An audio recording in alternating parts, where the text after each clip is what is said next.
विमल बोलो जुबा केसरी, हर पल मनाओ केसरी त्योहार।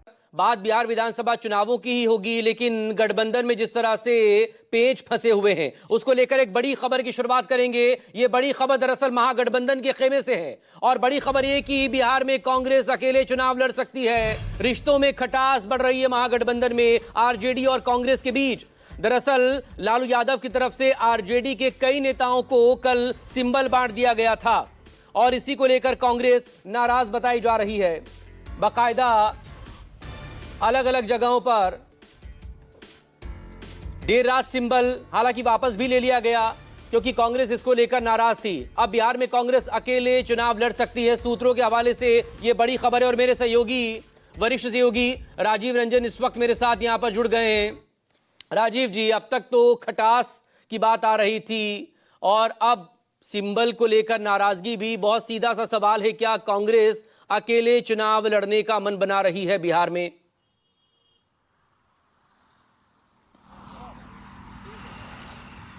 देखिए मकसूद, जो शब्द आप कह रहे हैं खटास, मैं उसको खींचतान कहता हूं।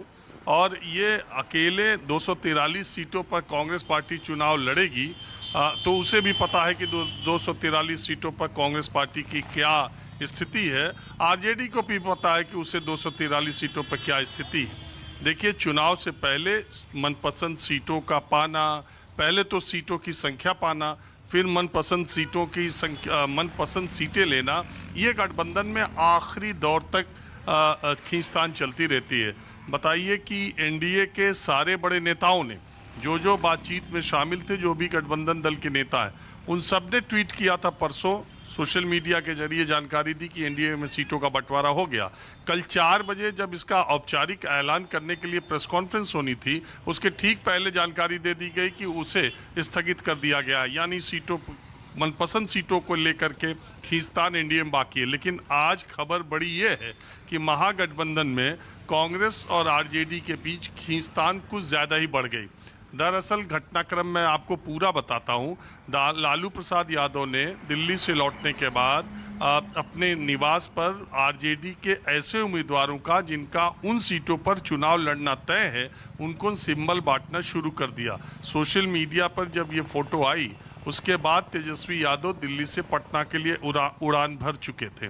जब वो एयरपोर्ट पर उतरे तो उन्होंने कहा ऑल इज़ वेल, सब कुछ ठीक है, 1-2 दिन में हम अपनी सीटों की संख्या, उम्मीदवारों की संख्या फाइनलाइज कर देंगे और करना भी है। 17 तारीख लास्ट डेट है, आज 14 है।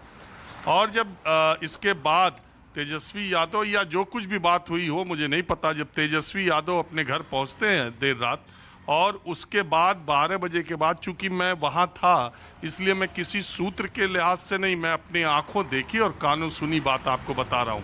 मैं वहां पर 12, साढ़े 12, 1, 1:30 बजे तक था और ऐसे उम्मीदवार जिनको कि टिकट सिंबल दिया गया था, वो बारी बारी से लालू प्रसाद यादव के घर देर रात आते रहे और वो अंदर जाते रहे। और लौटने के बाद किसी ने तो ये कहा कि वो चाय पीने आए थे, किसी ने कहा कि ऑल इज़ वेल, किसी ने कहा कि जो फोटो आपने सोशल मीडिया पर देखी है वो एआई से बनाई गई है, किसी ने कहा कि वो जो लालू प्रसाद यादव का सिंबल देते वक्त मुझे आपने फोटो सोशल मीडिया पर देखा, वो पुराना फोटो है, वो इस बार का नहीं।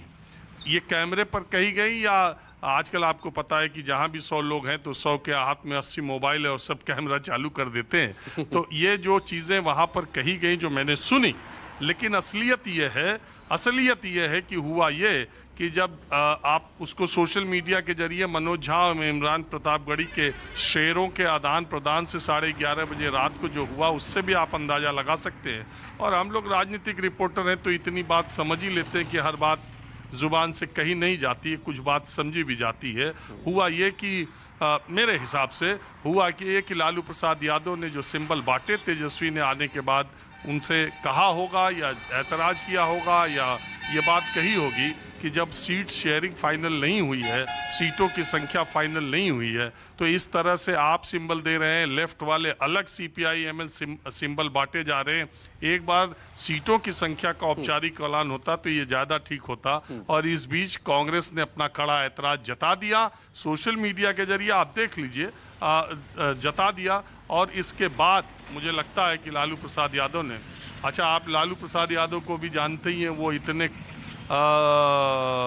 कोई कच्चे खिलाड़ी नहीं है कि उन्होंने ये सोशल मीडिया पर ये फोटो खींचने दी सिंबल देते वक्त, और वो उनको इस बात का अंदाज़ा नहीं था। लालू प्रसाद यादव ने, मुझे जितना मैं जानता हूँ, उन्होंने सिंबल तो दे दिया, फोटो खिंचवा दी, उसको सोशल मीडिया पर पड़ गई, लेकिन उन्होंने अपने उम्मीदवारों से ये कहा था।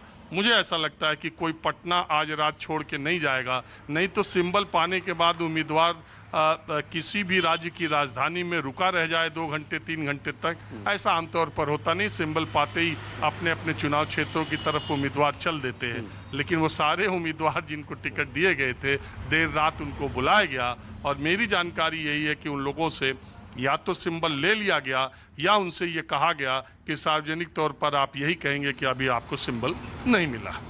लेकिन फ्रॉम द डे वन, जब से प्रभारी बनाए गए थे कृष्णा अल्लावरू, तब से का उन्हें एक टफ नेगोशिएटर माना जा रहा था, और जब बार्गेनिंग इस तरह से हार्ड लेवल पर हो और इस बीच शेरो शायरी हो, तो वसीम बरेलवी साहब ने भी कहा ये सभी के लिए है, ये एनडीए के लिए भी है, महागठबंधन के लिए है, कि लगा के देख ले, जो भी हिसाब आता हो, मुझे घटा के वो गिनती में रह नहीं सकता। तो इस पर एक रिएक्शन जरूर दे दीजिए, चाहे वो एनडीए हो या महागठबंधन हो।